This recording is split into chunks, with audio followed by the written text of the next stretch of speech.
안녕하십니까. 등산 Q&A 공부방 동환쌤입니다. 예, 객관식 시험 문제 풀이법, 일명 찍기 비법이라고 하는데요. 그러니까 2005년도에 인터넷에서 어떤 분이 이렇게 써놓으신 글이 있었어요. 그거를 동환쌤이 이렇게 추가로 부족하다고 생각하는 부분, 아니면 더 필요하다는 부분, 보조할 수 있는 부분을 써 올렸는데요. 그러니까 지금 또 한 10년이 지났으니까 좀 노하우가 더 늘었겠죠. 그 늘어난 노하우로 다시 한번 읽어보겠습니다. 자, 문제를 꼼꼼하게 끝까지 읽어라. 꼼꼼하게. 당연한 얘기 같죠. 네, 그 꼼꼼한 이야기가 뭐냐면 정확히, 그리고 또 당연하죠.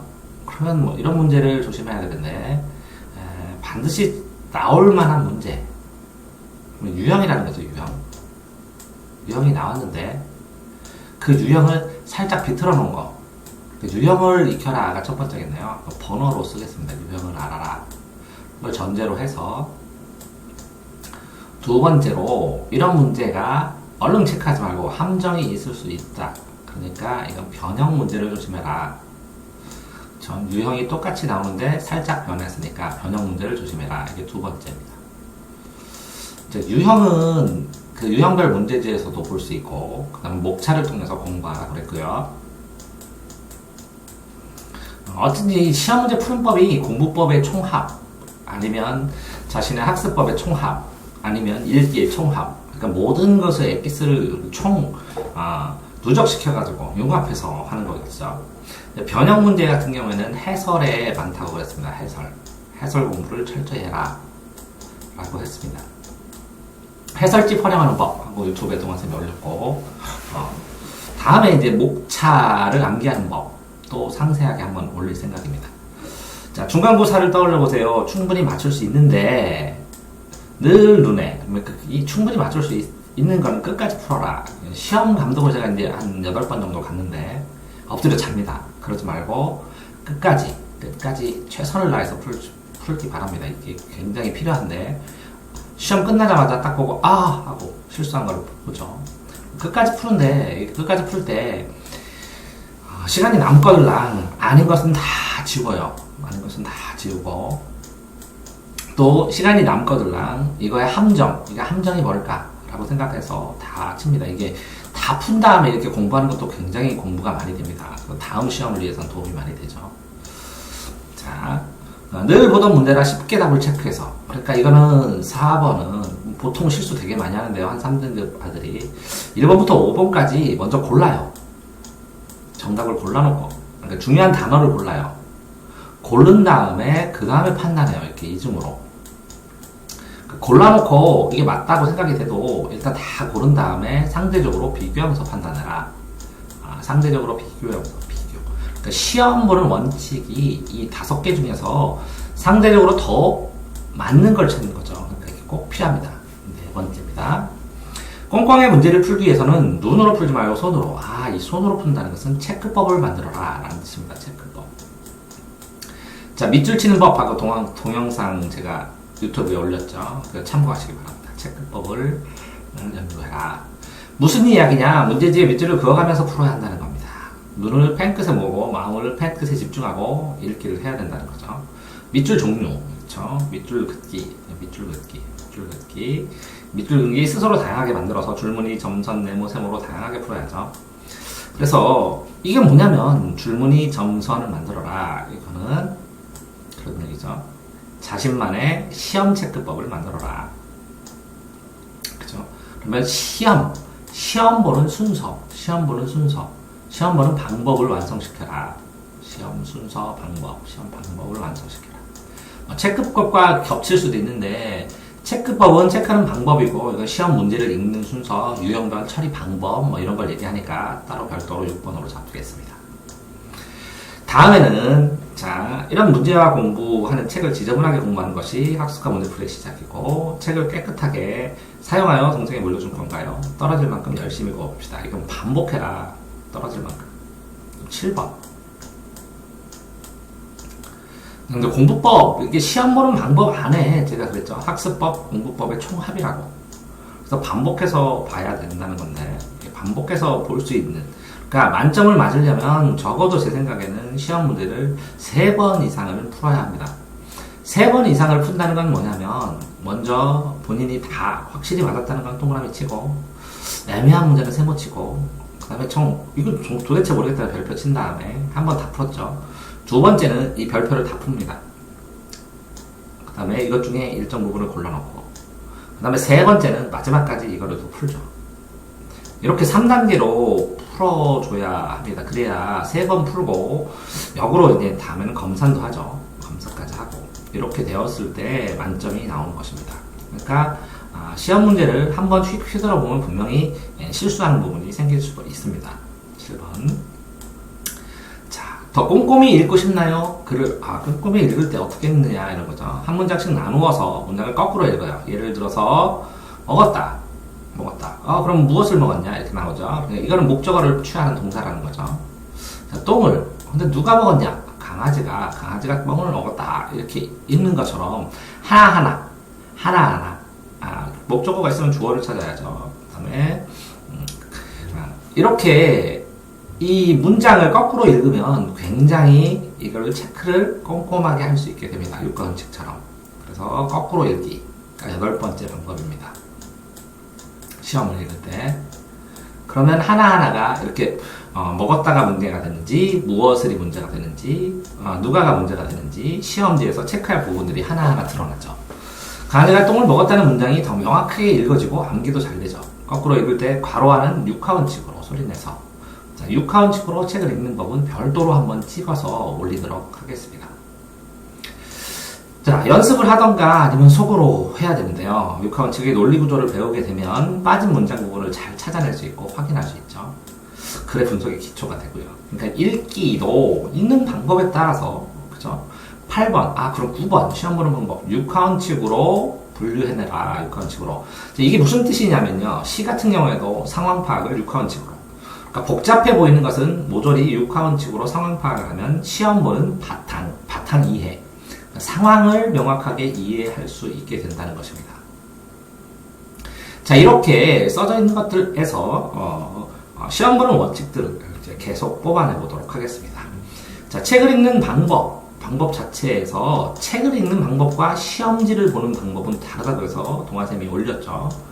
이것도 시험지 읽는 방법에 대해서 생각해봐라. 시험지 읽기, 책 읽기랑 다르다. 그래서 10번으로 뽑겠습니다. 시험 보는 방법. 자, 시험지 읽는 방법과 일반 읽기 방법도 동아쌤이 찍어서 유튜브에 올렸습니다. 자, 다음에는요, 10번 했고요. 11번, 질문이 부정은 아닌 것은 이렇게 세모 크게 칩니다. 날카로우니까, 이게 뾰족하니까, 그러니까 주의해라, 이런 뜻이야. 보통, 이렇게 X 치는 학생도 있는데, 그럼 OX로 헷갈려서 저는 이걸 권장합니다. 긍정은 이렇게 맞는 거, 둥글둥글 맞는 걸 찾아라, 이렇게.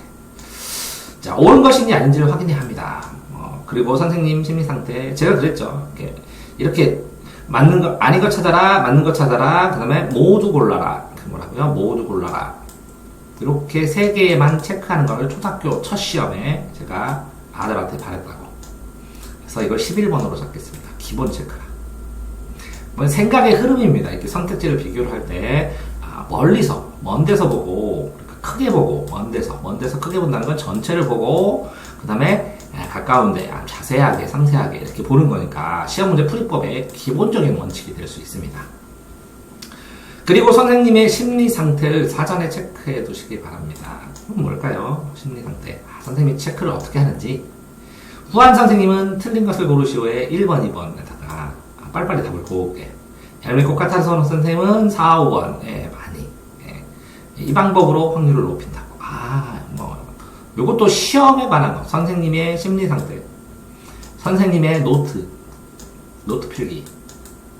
선생님의 수업 중 언급. 수업 중에 이거 중요하다라고 얘기해서. 또 선생님의 책상에 갔을 때 꽂혀있는 문제집.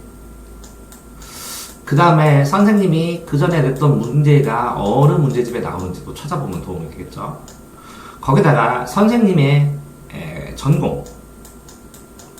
고전문학을 전공했는지 뭘 전공했는지 이 전공 논문을 뭐 썼는지 대학 데이터베이스 검색하면 나오는데 심하게 하면 이거지. 이렇게 선생님 상태를 점검하면 선생님의 도움을 되겠죠. 굉장히 고급이지만 어쨌든 12번으로 잡겠습니다. 자, 우리나라 시험 문제는 아무리 말해도 두 가지입니다. 맞는 것을 찾아라, 아니면 틀린 것을 찾아라. 그쵸? 그러니까 공통점 차이점을 끊임없이 찾으면 됩니다. 공통점 차이점. 맞는 것, 틀린 것, 둘 중에 하나, 차이점. 그러니까 이게 시험 보는 기본 원칙이니까 13번으로 뽑겠습니다. 자, 비교해서 선택을 하는 거죠. 보통 이렇게 문제를 보고 답을 막 떠올려요. 그러지 마시고 이 객관식에 있는 단어를 골라놓고 이 문제를 보고 골라놓은 다음에 그 중에서 고르면 됩니다. 이게 훨씬 편합니다. 자, 문제를 보고 답이 저절로 떠오르는 경우는 어쩔 수 없겠지만 공부를 많이 했나 보죠. 근데 문제를 보고 답이 안 떠올라도 걱정하지 말라는 거죠. 이렇게 5가지의 예가 나오니까 이 중에서 상대적으로 더 맞는 걸 고르는 것이다. 그러니까 이걸 14번으로 하겠습니다. 객관식 문제라는 것은, 수능 문제라는 것은 더 맞는 것을 고르는 것이지 문제에 대한 답변을 내가 떠올리는 것이 아니다. 굉장히 중요한 원칙인데요. 꼭 기억하시기 바랍니다. 자, 요즘은 한 문제가 더 늘었죠. 왜 그렇게 생각하는가 하는 내 생각을 쓰는 문제. 하나 더 정리해서. 자, 왜 그렇게 생각하는가. 주관식은 그런데 객관식은 절대 그렇지 않습니다. 고르기만 하면 되는 겁니다. 이게 더 빠릅니다. 익숙해지시면. 자, 그럼 긍정, 부정, 틀린 문제를 찾아야죠. 그래서 동아쌤이 학생들에게 가르치다 보면 찾아라 하는 문제인데 하는 걸 생각합니다. 그렇죠. 어쨌든 자, 찾는 문제, 맞는 문제인데 틀린 문제 찾고 틀린 문제인데 맞는 거 찾다가 이런 거 맞는 건데 틀린 거 찾고 틀린 거 맞는 거 찾고의 문제점은 한 문제를 틀린다는 게 아닙니다. 이 난이도가 굉장히 높아 보이고 집중이 안 되고 있다는 거고, 난이도가 굉장히 높아 보이고 집중이 안 된다는 거고, 에너지를 소비하고 그리고 불안해지고 여러 가지 파생 효과에 너무 나쁜 효과들이 막 집중력이 떨어지죠. 그러니까 너무 나쁜 효과가 많이 나타난다는 거야. 한 문제에 미치는 영향 이상이 나타난다는 거야. 그러니까 꼭 맞는 거는 맞는 걸 찾고 틀린 건 틀린 걸 찾아야 됩니다. 그래서 날카롭게 세모를 치시라고 했죠. 그런 다음에 모두 문제를 다 풀면 이렇게 내가 이 문제를 봤는데 이건 거의 진짜 너무나 난이도 쉽고 해서 맞았다. 근데 이렇게 세모를 치면 시험 문제를 다 본 다음에 세모부터 확인한 겁니다. 이 중간에 있는 별표는 건너뛰는 겁니다. 잘 모르겠던 걸. 그래서 세모까지 완벽하게 맞춘 다음에 마지막으로 별표를 도전하는 겁니다. 동아셈의 경우에는 동그라미 세모를 다 한 다음에 동그라미 세모 답을 다 썼어요. 답을 다 쓰고 마지막에 걷기 전까지 이 별표에 대해서 고민을 했습니다. 그러니까 동그라미 세모에 대한 답은 다 썼어요. 근데 마지막까지는 별표를 고민했습니다. 자, 이렇게 초등학생의 경우에는 아닌 것은 세모 습관 들여야 되고요. 부모님들이 확인해야 되고, 문제 내용을 틀린 것을 공부해서 맞을 수는 있지만 습관으로 인해서, 실수로 인해서 이 실수가 거품이 돼가지고 실력이 안 늡니다. 실수를 다 없앤 순간부터 상위권입니다. 자, 그럼 상위권도 실수를 하죠. 그러면 실수가 하나도 없다. 최상위권이라고 하는 겁니다. 실수로 경쟁하는 것은 상위권이고 실수를 넘어선 것은 최상위권입니다. 최상위권. 자, 실수의 틀린 부분, 이게 실수를 하는 이유, 그래서 논문으로 써놓은 그 실수의 유형과 개선법 해갖고 써있는데 다음에 동아쌤이 찍어서 올려드리도록 하겠습니다. 학생들의 경우에 실수도 분명하게 실력의 일부라는 걸 알아두시고 문제를 완전하게 분석하면 아닌 것인지 맞는 것인지를 모르더라도 선택지만 비교해도 답이 나올 수 있습니다. 그러니까 아닌 건 줄 알았는데 모르는 거였어요. 실수해서. 실수 아닙니다. 자, 완벽하게 알면 아닌 것인지 모르는 것인지 선택지만 비교해도 당연히 한 개가 답입니다. 아닌 것은 아니기 때문에 이게 답이고 맞는 것은 이게 다 다르기 때문에 답입니다. 그래서 아닌 것과 맞는 것 중에서 아닌 것이 훨씬 쉬운 겁니다. 아닌 것이 훨씬 쉬운 것이고 맞는 것은 다섯 개의 문제를 푸는 것과 같으니까 더 어렵습니다. 그래서 아닌 것 나온다. 그러면 비교하자. 아닌 것은 비교하자. 뭐라고요? 아닌 것은 비교하자. 아닌 것은 비교하자. 하나의 방법으로 이것도 또 뽑아주겠습니다. 자, 여기에 이렇게 답을 고르는 순서, 답을 마지막까지 연구하는 순서를 14번, 문제풀이 비법의 14번으로 하고요. 자, 15번으로 아닌 것은 비교하자. 아닌 것은 선택지 비교로 순식간에 쉽게 풀을 수 있는 주는 문제 맞으라고 주는 문제가 많습니다. 아는 것은 비교하자. 15번. 자, 16번으로 이것도 잡겠습니다. 16번. 실수는 상위권의 실력 차이다. 자, 시험 문제 푸는 방법인데 하나하나의 문장처럼 실수는 상위권의 실력 차이다. 실수는 상위권이다. 상위권의 실력이다. 상위권 실력차. 상위권 실력차.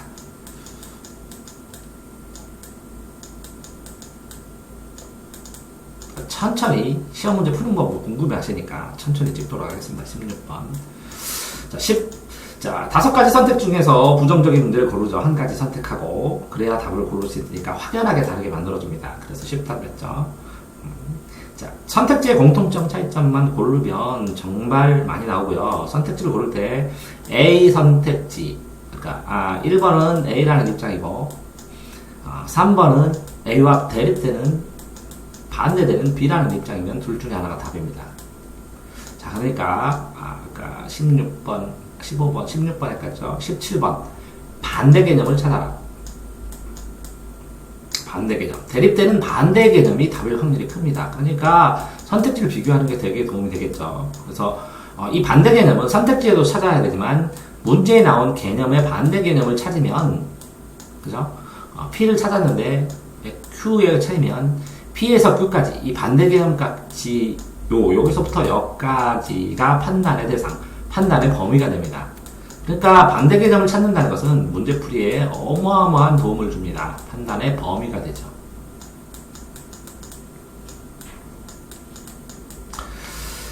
자, 그래서 공부를 할 때도 이렇게 반대 개념을 익숙하게 알려주도록, 공부할 수 있도록 알려줘야겠죠. 자, 글자를 커다랗게 세모를 쳐서 습관을 가지면 평생 시험 볼 때마다 1점씩, 아닌 거 맞는 거 다시고, 맞는 거 틀린 거 찾고, 그래서 1점씩 떨어지죠. 고등학생은 1점씩 더 맞아야죠. 당연한 걸 찾아내봐야 되고. 그쵸? 17번 했고요. 자, 질문의 요지나 핵심남에 밑줄 거라. 그죠? 질문의 요지에 이렇게 밑줄 거라. 18번. 당연한 거 같죠? 시험 읽기. 요지를 연결하면 주제가 됩니다. 요지를 연결하면, 요지만 하지 말고요. 그러면 연결하면 주제가 되는데, 주제를 찾으면 그 문제의 반절 이상은 푼 겁니다. 18번. 자, 이 국어도 주제를 찾아야 되고, 수학도 주제를 찾아야 되고, 그럼 주제 안에 뭐까지 넣을까요? 배경이론이나 공식. 자, 문제를 보고 공식을 떠올리면 딱 공식을 써놓은 다음에 풀어보라고 시험을 이렇게 얘기하는 분들도 있죠. 잘 못하는, 그러니까 하위권 학생한테. 자, 그래서 표시를 합니다. 꼼꼼히 읽고, 그쵸? 실수하지 않기 위해서, 그리고 생각을 여기에 잡아두기 위해서. 요 주제에서 출발해서 주제에 끝나는 겁니다. 뭐라고요? 시험은 주제에서 출발해서 과정을 풀어나가다가 주제로 마무리 지어서 죄송합니다. 주제로 마무리 지어서 확인해야 되는 겁니다. 자, 요지의 핵심을 모르면 한 문장마다 끊습니다. 한 문장 이렇게 맞춤포로 하나, 둘, 그 다음에 고르는 것이다. 그리고 핵심 어렵다. 이렇게 보세요. 자, 요지 핵심 단어 몰라. 그죠? 핵심 단어 모르겠다. 그러면 끊어. 그 다음에 여기서 선택하는 거예요. 필요한 거를 골라. 끊어서 골라서. 자, 설명하고 내용 줄거리가 돼야 돼요. 그러면 이해합니다. 끊어서 고르면 줄거리를 이해할 수 있습니다. 그쵸? 그래서 별도의 표시로 만들고 이렇게 연결해 봅니다. 자, 연결한다는 의미 아시겠죠? 이렇게 연결해 봅니다. 이렇게. 예를 들어 서로 공통점이나 관련성 있는 것은 화살표로 표시합니다. 그쵸? 표시 이렇게 화살표. 그런 점 연결에 궁금한 점이나 모르는 것은 이렇게 궁금한 거 모르는 척 하고 여기다가 궁금한 이유를 써놓거나 모르는 걸 써놓으면 좋죠. 이렇게. 다음에 찾아보는 것은 학습 방법입니다. 근데 시험지의 문제에서 연결해두면 확실히 한눈에 문제풀이를 하는데 도움이 됩니다. 이렇게. 자, 연결해두면. 18번 됐고요. 19번. 질문의 보기 중에 한 개 또는 여러 개를 고르는 것인지 확인합니다. 이게 보기가 답이다. 이런 겁니다. 시험 문제 풀이법 중에서. 아까 몇 번 했죠? 18번, 19번. 19번. 다시요. 19번. 보기는 답이다. 보기라는 것은요, 제시문을 제외하고 이 보기가 없으면 문제를 성립하지 못하니까 문제를 풀어가는 방향성, 키를 보여주는 겁니다. 그러니까 보기가 문장이 여러 문장일 때는 문장마다 다 끊어줘야 됩니다. 이렇게 끌어서 보통 4문장 정도가 된다면, 여기에 나오는 단어들이 전부 다 선택지에 한 번씩 다 나옵니다. 자, 그런데 안 나오는 경우에는 제시문에 가야죠. 선택지에 나오고, 안 나오는 거, 보기의 문제가 안 나오는 거는 제시문에 가야죠. 그러니까 선택지과 제시. 가장 이제 난이도가 높은 게 이 제시문과 이 선택지를 비교하는 거겠죠. 이렇게 3자대 비교. 자, 2개를 써야 되는데, 1개만 체크하는 낭패를 봅니다. 스타일 1를 풀고 싶으면 찍어야죠. 보기에 해당하는 고르고 난 뒤에 보기에서 찍으시기 바랍니다. 보기 중에 1개, 여러 개. 이렇게 되는 거네요. 보기에서. 여기 이제 단어들, 필요한 단어들이 나오면 선택지 나옵니다. 그러면 여기 보기에 다는 핵심 단어하고 요 선택지에 나온 단어들은 1대1 대응하기가 많습니다. 대응되면 이렇게 화살표 이렇게 연결해두면 공부할 때 이렇게 연결해 놓으시기 바랍니다. 그러면 굉장히 나중에 볼 때 편안합니다. 그렇죠? 그러니까 이건 20번으로 적겠습니다. 보기 문제랑 19번은 보기는 뭐라고요? 보기는 문제의 답이다 라는 거고, 보기는 답이 근원이다. 그러니까 보기의 핵심 단어는 명확하게 한 문장씩 끌어서 핵심 단어 다 골라라 이런 얘기겠고, 여기 또 다르죠. 보기와 선택지는 1대1 대응한다. 이렇게 20번으로 적겠습니다. 20번. 보기하고 뭐라고요? 보기와 선택지는 선택 1, 2, 3, 4, 5를 선택지라고 하죠. 선택지는 1대1 대응한다. 이게 시험 보는 방법입니다. 자, 이렇게 했네요. 21번인데, 법칙 공식 등은, 문제와 관련된 사항은 여백에 써놓는다. 그쵸? 법칙 공식 완벽하게 못 외웠을 때, 써놓으면 이 법칙 공식과 계속 적용해 보려고 하죠. 근데 이제 많이 시험 문제를 풀고 응용해 봤으면 뭐 상관없겠지만, 권한 존재합니다. 2등급 이하 학생들은 써놓기를 바랍니다. 21번 법칙 공식들을 여백에 써라. 자, 문제와 관련된 공식 법칙을 암기 방법, 암기한 표, 이런 것들을 옆에다 써놓죠. 그러면 하나하나 여기서 암기 방법이나 암기한 표에서 하나하나 끌고 나와서 이렇게 적용을 해보면 마음이 더 편하죠. 암석 암기할 때, 암석 표 암기였을 때 앞 글자만 써놓은 거라든가 이런 것들을 써놓으면 머릿속으로 해서 생각하는 것보다 여기는 더 어둡고 여기는 더 밝다 이렇게 되었는데 써놓으면 훨씬 더 명확하게 풀 수 있는 경우가 있죠. 잘 알고 있더라도 써두고 문제를 풀면 실수를 많이 줄이죠. 문제를 깊이 읽고 관련 사항 중에 밑줄 중에 화살표로 끌어내고 공부하는 습관. 그 편에다가 추가 정리를 하라고 그랬죠. 그러니까 여러 개 써놓다. 정확히 잘 고를 수 없다면 분명하게 틀린 답부터 지워나간다. 이것도 좋은 방법이죠. 22번. 자, 그래서 이게 수능 문제 중에서 삭제형 문제가 있습니다. 삭제형 문제. 삭제형 문제는 뭐가 있냐면, 삭제형 문제는 지워나가는 삭제형 문제는 보기가 있는데 조건이 여러 개일 때. 조건이 여러 개. 왜 그러냐면, 하나의 조건에 해당 안 하는 걸 이렇게 지우다 보면, 두 번째 조건 지우다 보면, 요거 세 개는, 이게 다 됩니다. 그러니까 요 선택지 문장이 하나의 조건만 해당이 안 되더라도 당연히 지워집니다. 두 번째 조건으로 두 번 지워도 되죠, 이렇게. 두 번. 이것도 지워지고, 이렇게 지워지고. 그래서 둘 중에 하나 고민하고. 그러다 보면 이게 다 맞습니다. 그러니까 조건이 여러 개일 때는 삭제형으로 풀어라. 라는 걸 22번으로 적겠습니다. 자, 분명하게 틀린 건 못하면 공부해야죠. 선택지를 비교하고, 그쵸. 제시해준 제시문하고, 자세히 읽어봐야 되고. 다 풀었는데, 이게 맞아요. 맞는 걸 찾아라 했더니, 이거 틀렸어요. 다 틀렸어요.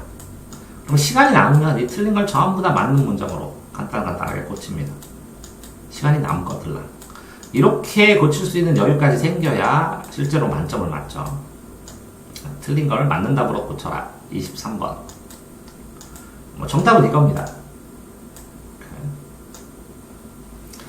자, 어쨌든 이 찍어에서 운으로 치면 24번. 답을 해서 이렇게 답을 해서 실제적으로 전체 답안지를 확인해서 제가 그랬죠. 충분히 알 수 있고 맞는 것만 먼저 다 체크한다고.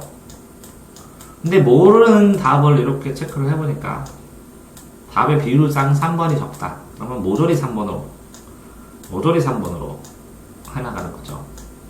자, 그런데 한 단계 더 나가서 이게 풀다 보면 이거는 확실히 아니죠.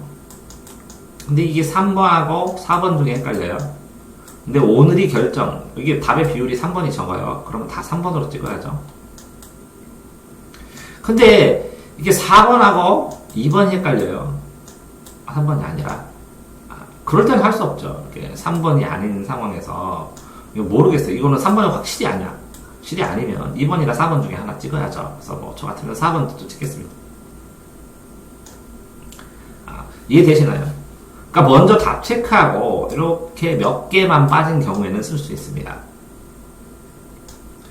자, 24번 잡고요. 25번. 이런 경우 많습니다. 이게 답을 적어놓고 이거 잘못 썼는데 하고 답이 확실히 틀리다고 생각하면 고쳐야 되는데 이거 이상하다 이건 거 같아 하고 고치면 후회하죠. 틀리는 게 문제가 아니라 후회에서 발생되는 심리적 불안감, 그 다음에 자꾸 정신이 흐트러지는 게 이게 더 문제죠. 집중력을 떨어지는 게. 자, 그럼 고치는 기준이 뭐냐? 틀린 거. 이게 첫 번째는 표기를 잘못했든지, 원래 단어는 2번인데 잘못대로 잘못 쓴 거 이렇게 표기 잘못했던 거. 아니면 이거는 너무나 뻔해요. 한 중학교, 대학교, 그래서 고등학생인데, 이 중학생도 당연히 이거 고쳐야 된다고 생각한다. 한 단계 낮은 중학생이면 초등학생도 이걸 왜 안 고쳤어요? 라는 거. 이 정도 확신 아니면 고치지 않아야 됩니다. 이걸 것 같은데 이거 아닐까? 하고 고치면 안 됩니다. 본인이 3번인데 4번으로 고칠 때 보면 4번이 더 맞다는 논리를 스스로 만듭니다. 그러면 안 되니까. 너무나 뻔할 때 외에는 고치면 안 됩니다. 자, 바둑에서도 첫 번째 생각, 틀린 거 고치지 마라. 이렇게 시험 문제 풀이법의 25번입니다. 25번.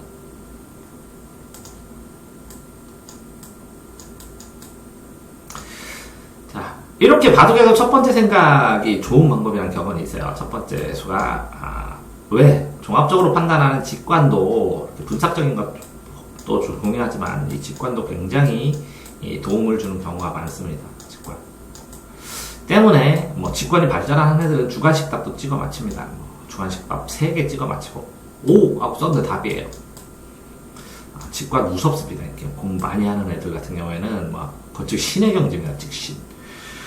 그래서 강림을 해요. 완전히 자신이 표현하는 수준까지 생각이 아니라 무의식, 잠재의식까지 다 합쳐져서 풀어지는 거니까 내가 억지로 판단한 정답보다는 그죠?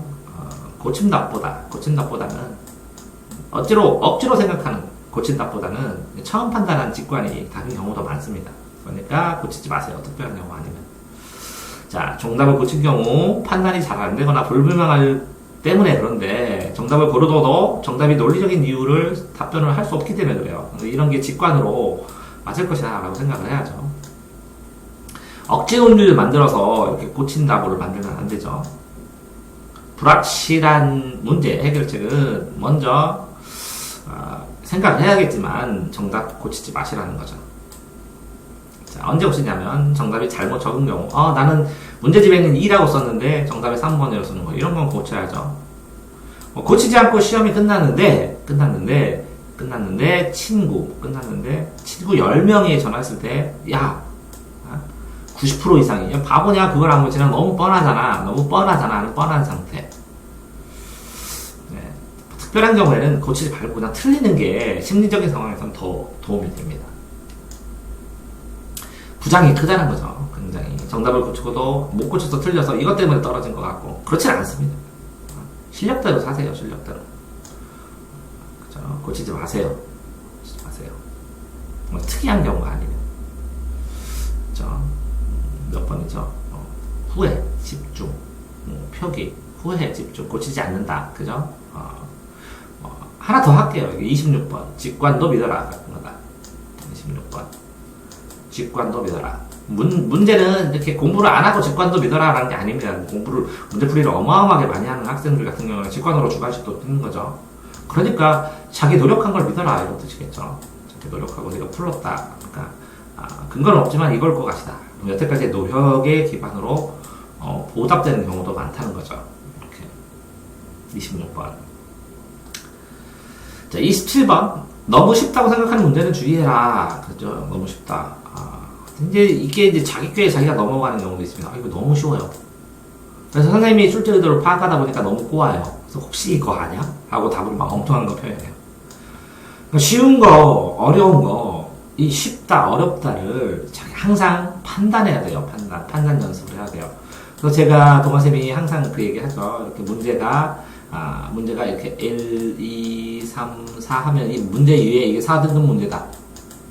이건 2등급 문제다. 이건 너무 쉬워. 7등급 문제야.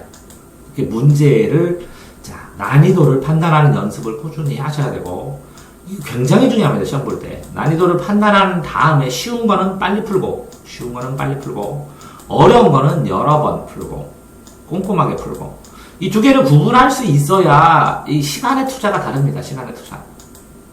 그러니까 본능적으로 이게 시험 문제가 쉬운지 어려운지를 판단하는 연습을 꼭 하셔야 됩니다. 그래야 입체적으로 시험 문제를 풀고 어려운 문제에 시간을 당연히 더 많이 풀어서 만점에 도전할 수 있는 겁니다.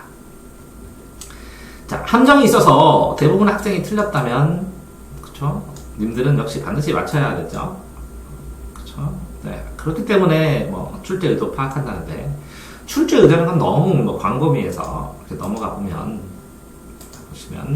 문제가 너무 쉽죠? 공부를 많이 했거나 눈에 익숙한 문제입니다. 익숙한 문제의 유형 변화, 아까 유형별, 변화별 했죠? 변형 문제, 함정 찾는 거, 그죠? 쉬운 문제의 함정을 찾아야죠.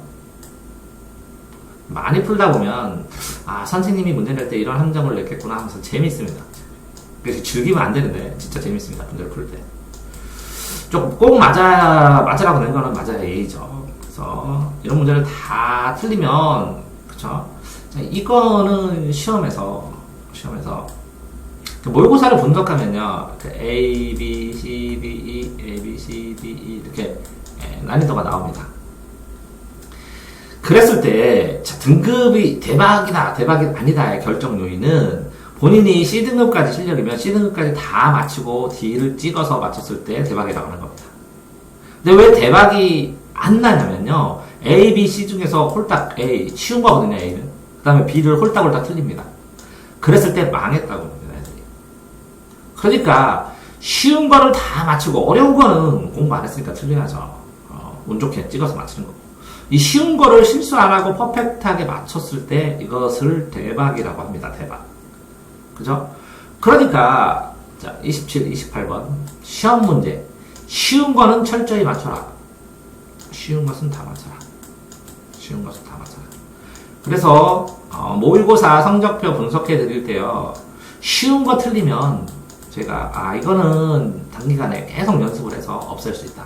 그래서 쉬운 거 틀린 거를 합산하면 그 학생이 올릴 수 있는, 그래서 한 등급 정도, D등급 정도는 정복할 수 있어요. 그래서 그 학생이 맞을 수 있는 모의고사의 피크 점수, 목표 점수를 정할 수가 있습니다. 그렇죠? 그런데 이 틀린 게, 이 쉬운 거 틀린 게 많은 학생은 시간이 많이 걸립니다. 시간이. 왜? 이 연습량이 부족하고 연습을 덜 했다는 겁니다. 냉정하게. 그렇기 때문에 이 쉬운 문제를 다 맞은 학생은 이제 공부를 합니다. 그러면 계속 발전합니다. 그래서 어려운 문제지로 이동해서 풀면. 자, 그러니까 뭐라고요? 쉬운 걸 다 맞춰라 라는 얘기를 하는 거고요. 자, 다음. 자, 그렇기 때문에 이런 문제를 쉽다, 어렵다를 구분할 수 있었을 때, 너무 어렵거나 혼동되는 문제를 억지로 풀려고 해서 시간을 막 날려버리고, 나머지 뒷부분 다 못 풀어보고, 근데 3등급 이하에서 이런 현상이 많이 나타납니다. 자, 그러니까 너무 어렵거나 혼동되는 문제는 시간을 소비하지 말고, 그 체크를 해둬서 일정 부분 읽어둔 다음에 다른 걸 풀고 그 다음에 마지막에 달려들어야 합니다. 이제 국어 비문학 같은 경우에 이런 일이 많이 발생을 하죠. 또 예를 들어서 수학은 뭐 21번, 30번 하고 이렇게 정해져 있습니다. 문제가 어려운 문제가 어려운 문제가 정해져 있는데 국어 같은 경우에도 본인이 영어 같은 경우에도 본인이 영어는 빈칸 문제를 난 약해 그럼 마지막에 푸는 겁니다. 쉬운 문제 풀고 쉬운 답부터 다 맞춰야죠. 남은 시간에 풀어야죠. 그렇게 풀지 않으면 찍기 문도로 들어가서 그냥 두두두둑 찍어야 되죠. 자, 어렵고 근데 이제 좀 진전해서요. 어렵고 혼동되는 문제라도 일단 답을 찍어두세요. 적어도 이건 아니겠다 하고 반절 정도는 없을 수 있잖아요. 이거는 확실히 100% 아니야. 그러면 여기서 1, 3, 5번 중에 하나야. 이렇게 해놓으세요. 그런 다음에 넘어가요. 별표 쳐두고. 다 풀고, 그죠? 동그라미 있는 거 말고 세모 다 확인해서 풀고, 세모까지 다 확인해서 일정 부분 답 마킹하고, 그래 편해지니까. 마킹하고, 나머지 이제 별표 몇 개 남죠? 별표가 5개나, 뭐, 3개나, 2개나, 1개가 남죠? 그럼 이걸 끝까지 푸는 거죠. 이럴 경우에는 시간이 남았다면 줄 다시 치고 하나 꼼꼼하게 다 이렇게 지문도 다시 줄면서 거꾸로 읽고 이러면서 풀죠. 광역 공식도 다 적어보고 총 방법 다 동원하는 겁니다. 뭐 실제적으로 뭐 전부 다 n을 1부터 10까지 대입하기도 하고 그림을 그대로 그리기도 하고 그 다음에 이 그림이 비례로 되어 있거든요. 이것도 하나 하겠습니다. 29번. 수학은 이 그림을 정확하게 그려서 축소하거든요. 그래서 요 1cm, 여기가 이만큼이 1cm면 당연히 이만큼은 2cm 정도 되겠죠. 2cm 정도. 좀 기네. 2cm 정도 되겠죠. 이게 비례해서 됩니다. 그래서 눈대중으로 한번 해보세요. 전부 다. 눈대중으로. 책 한 번으로 연습해보세요. 눈대중으로 전부 길이나 면적을 계산하면 나옵니다. 그래서 꼭 권합니다. 문제집으로. 어렵고 시간 모자랄 수도 있으니까. 눈대중으로 전부 길이를 써서 대략의 답, 근사치의 답을 고르고 아닌 답을 제껴나가고 그래서 골라놔서요. 근사치의 답에서 1번과 2번은 아니야. 5번도 아니야. 3, 4 중에 하나다. 3, 4 중에 하나다. 이렇게 골라놓으세요. 그럼 50%가 넘으니까 찍기 확률. 너무 터무니없는 4번, 5번 이렇게 찍지는 않잖아요. 그게 29번입니다. 자, 그런 다음에 어쨌든 30번 이게 모조리 마지막 아는 거를 관련 모조 총동원해서 어려운 문제를 도전해라. 그러면 30번. 이게 총동원해서 어려운 문제를 도전할 때 이 문제풀이법의 비법이라든가 자기네 직관이라든가 아닌 거 이런 경우에는 아닌 거를 제끼세요. 아닌 거 만든 걸 찾지 말고 아닌 거를 제낀 다음에 나머지가 이게 2개 두면 둘 중에 하나 중에서 하늘에 바라고 찍으세요. 아닌 거를 삭제한 다음에 아닌 거를 어려울수록 아닌 거 삭제하는 겁니다. 자, 다시요. 이것도 한 번으로 하죠. 29, 30번. 아닌 것을 삭제하는 삭제형으로 푸는 거는 아까도 뭐 나온 적이 있지만 쉬울수록 고르고 어려울수록 삭제한 후 삭제를 먼저 하고 불러라. 이건 아니다 하고 삭제하고 불러라. 아주 기본적인 풀이법인데 어쨌든 30번으로 잡겠습니다. 긴 예문을 읽고 답변을 해야죠. 그래서 먼저 문제부터 읽고 예시문을 읽는 문제를 묻는다. 그죠? 문제부터 읽고 31번 잡겠습니다. 근데 이것도 문제부터 읽고 예문을 읽는다. 이게 맞습니다. 문제부터 읽고. 근데 이 원리는 뭐 때문에 그러냐면 그죠? 여기 나오죠? 백화점에 갔을 때 물건을 사보라고 쪽지를 줬더니 백화점을 다 봐. 이 백화점이 뭐예요? 긴 예문이에요. 그런 다음에 쪽지를 열어. 이게 뭐예요? 문제예요. 그랬더니 문제가 너무 간단한 거예요. 두부 사오래요. 두부 거기 가면 되잖아요. 껌 사오래요. 그럼 카운터에서 사면 되잖아요. 근데 왜 백화점 구경 다 했어요? 시험인데. 빠르게 해야 되는데. 시험이 아니라면 가능하겠지만 시험이기 때문에 안 됩니다. 시험의 특성. 그래서 문제부터 읽어라. 라고 얘기를 하는 거예요. 자, 그런데 이제 보통 이렇게 질문합니다. 문제를 다 읽고 긴 지문을 읽으면 문제 잊어버리잖아요. 그러니까 문제에서 골라놔야죠. 중요 단어를 골라놔라. 근데 선택지를 보면요, 이렇게 1번 하고 문장이 이렇게 길게 나오면 31번 잡겠습니다. 선택지를 보면요, 이렇게 끊어져서 앞부분에 중요한 거, 뒷부분에 중요한 거, 앞뒤의 관계에 중요한 거, 이렇게 세 가지를 체크해야 됩니다.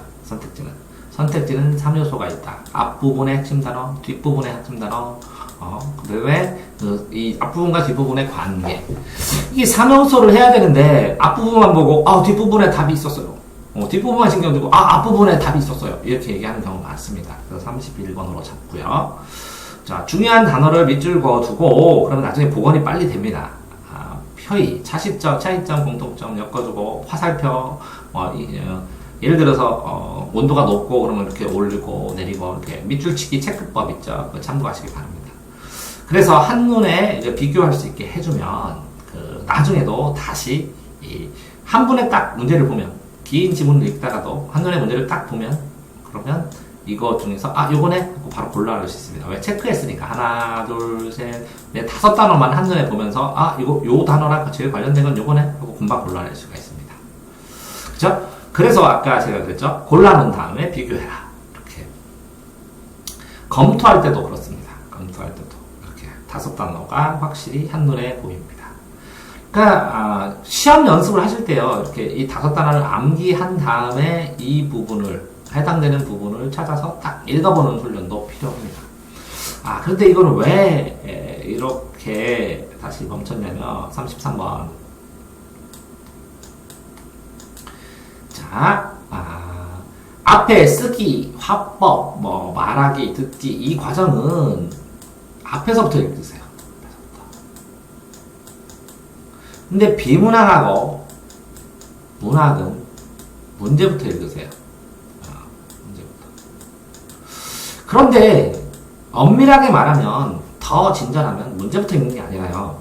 이 비문학 지문이 있으면 2갈식으로 앞문장만 쭉 읽어준 다음에 A, B, C 이런 데를 체크해두고 그 다음에 문제를 읽고 선택지를 읽고 문제부터 읽고 선택지를 골라놓은 다음에 다시 해당되는 대로 찾아 들어갑니다. 이렇게 해야 엄밀하게 되는데 문학 같은 경우에도 이런 식으로 체크를 해두고 가는 건데 이게 문제풀이 방법이 또 따로 있습니다. 이렇게 완전히 문제부터 읽거나 완전히 제시문부터 읽는 건 아닙니다. 33번 그렇죠? 근데 이것만 말씀드리겠습니다. 이렇게 화법, 문법, 쓰기 이런 거는 앞에서부터 읽고 비문학, 그다음에 문학은 문제부터 읽어라. 대략적인 큰 틀은 그렇습니다. 섬세하게 또 순서가 있지만 33번 잡겠습니다. 자, 34번 원시적인 모드로 그쵸? 이게 원시적인 모드 뭐죠? 대입해본다. 대입도 35번으로 치겠습니다. 직관에 의해서 그런 것도 있지만 요거 해보니까요. 문제를 풀 때 정말 문제를 전체를 스크랩해서 읽을 때 수학 같은 경우에도 선택지 1, 2, 3, 4 답을 읽을 필요가 있습니다. 선택지에 있는 1, 2, 3, 4의 답, 수학도. 왜 읽을까요? 문제를 딱 훑어봤는데. 이 선택지에 이 숫자가 정수냐, 분수냐, 숫자의 범위가 뭐냐, 숫자의 루트가 들어갔느냐, 제곱근이 들어갔느냐에 따라서 계산 과정에서 검증을 할 수 있습니다.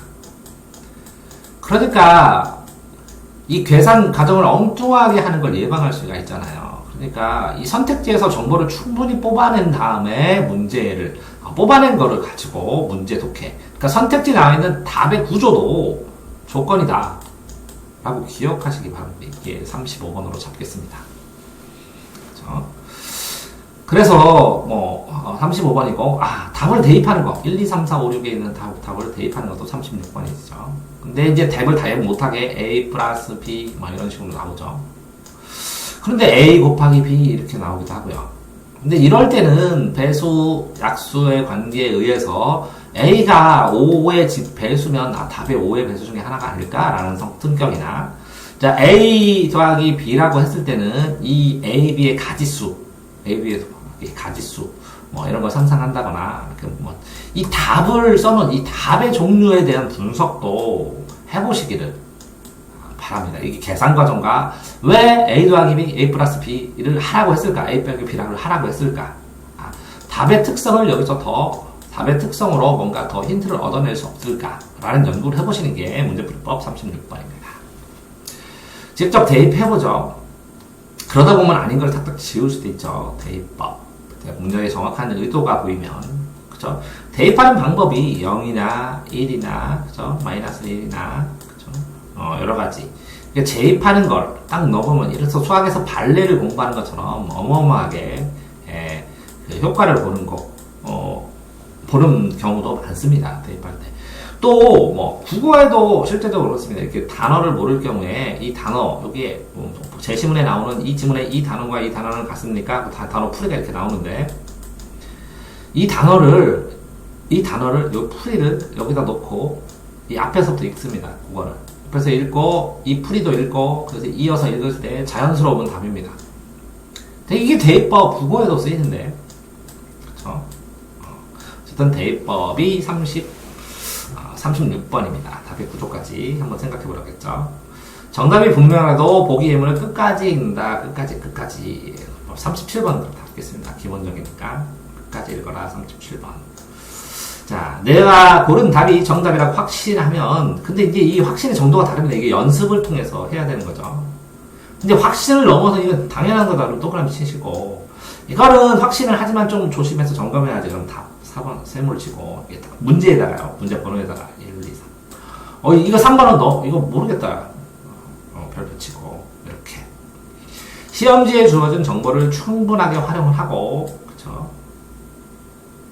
이제 문제 푸는 방법이 여러 가지예요. 두세 가지의 키가 있는데 한두 가지 있는 게 아니죠. 그래서 다푼 문제집은 이 방법 말고 다른 방법으로 풀 수 없을까라고 공부하는 것도 굉장히 큰 공부입니다. 다푼 문제집 공부법. 그쵸? 이 방법 말고 다른 방법이 없을까? 수학 같은 경우도 다른 풀이가 없을까? 그 문제를 접근하는 시각이 발전하고, 이 다품, 왜 이걸 연습해야 되냐면요. 검산의 방법을 자기가 고안해낼 수 있습니다. 나는 A라고 풀었는데 어떤 친구가 B라고 풀으면 이런 걸 자꾸 들어보서 누적시키면 검산의 방법이 생깁니다. 그러면 문제풀이 고난도 수법 38번. 검산의 방법을 고안하라. 검산의 방법을 고안하라. 라고 얘기를 해주겠습니다.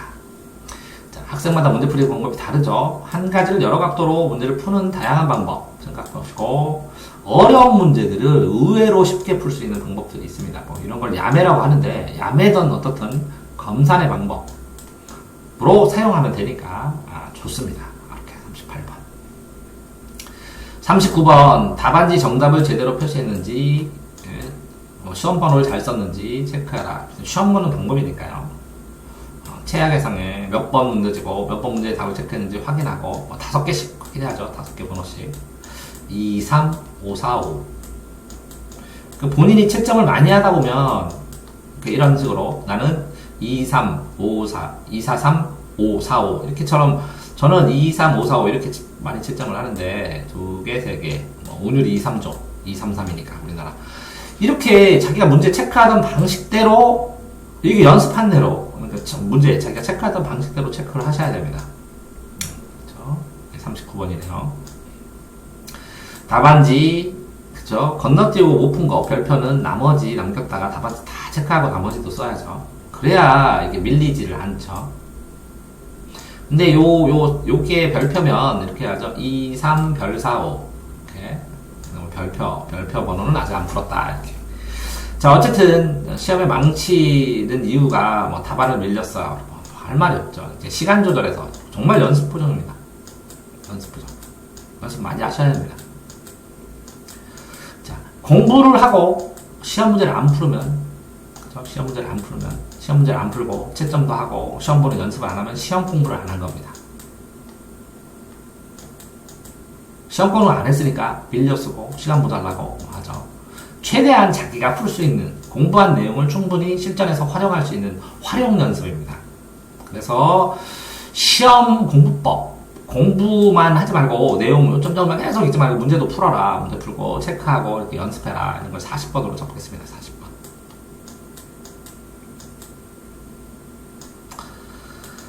자, 다음에 이건 뭘까요? 지피지기면 복습도 할 겸 선생님 출제 경향도 볼 겸 문제 분석해라.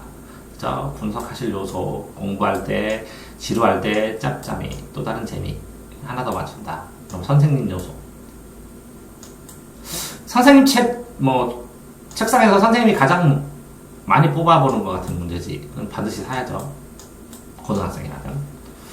어쨌든 선생님의 출제 경향을 어떻게 파악할까요? 그전 연도에 그 선생님이 냈으면 좋은데 선생님이 해마다 바뀌고 계속 바뀌니까 이전 연도의 기출문제도 또 필요 없는 경우도 있는데 이전 연도 기출문제의 학교 흐름을 때문에 참고는 하시죠. 그래서 전년도 기출문제 참고사항일 뿐이지 선생님이 스타일이 달라지면 달라집니다. 근데 수업 중에 말씀하시는 거는 도움이 되고요. 선생님의 홈페이지, 선생님의 교육관, 시험 전에 각반에서 하신 시험의 힌트, A하고 B반이 다르고 한 과목인데 여러 선생님이 하면 이거 찾기가 또 쉽지도 않죠. 네, 아까 이건 언급한 것 같으니까 넘어가도록 하겠습니다. 이게 40번인데 41번을 찾아야 하는데 경솔하게 틀린 문제가 있는가? 있다면 남은 신중모도 연습해라. 끝까지 읽는 습관을 가져라. 이것도 아까 했죠. 낭독, 낭송, 국어 공부, 그쵸? 이게 연습할 때 이렇게 하는 거죠. 낭독, 낭송하고.